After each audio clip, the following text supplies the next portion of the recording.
பயப்படாதே, நீ வெட்கப்படுவதில்லை. என் மகனே, என் மகளே, நான் உன் கூட இருக்கிறேன்ல, நான் உன்னை வெட்கப்பட விடுவேனா? எதுக்கு நீ பயப்படுற? பயப்படாதேன்னு சொல்றார். இந்த சொன்ன ஆண்டவர் உண்மையுள்ள தேவன். நாம் தேவனுடைய வீடு கட்ட ஆரம்பிச்ச உடனே எல்லாருக்கும் தெரியப்படுத்தி ஜனங்கள்லாம் ஜெபிக்கிறாங்க. ஆண்டவர் கட்டி தரப்போகிறார், இடம் தந்துட்டாருன்னு.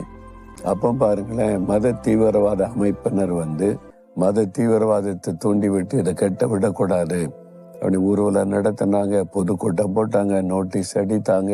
இது அவர் கொடுத்த இடம், அவர் கொடுத்த பிளான், அவர் செய்கிறார். இது கட்ட முடியல, அவ்வளவுதான் சொன்னா அது ஆண்டவருக்கு வெட்கத்தை உண்டாக்கிறான், ஆண்டோட பேருக்கு இழுக்கு உண்டாக்கிறான். அவர் வெட்கப்பட்டு போக விட மாட்டார்.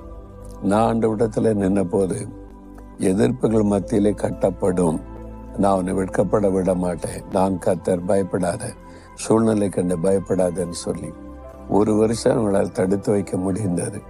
அதன் பிறகு ஆண்டவர் சொன்னார், ஸ்டார்ட் த ஒர்க் அப்படின்னார். வேலை ஆரம்பி, நான் பார்த்துக்கிறேன்னு.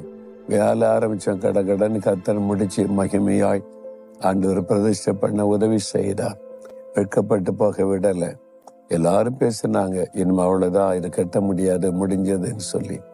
உங்க காரியத்தை சொல்றாங்களா? முடிஞ்சது, அவ்வளவுதான். ஆண்டவர் சொல்லார், உன்னை வெட்கப்பட்டு போக விட மாட்டேன்.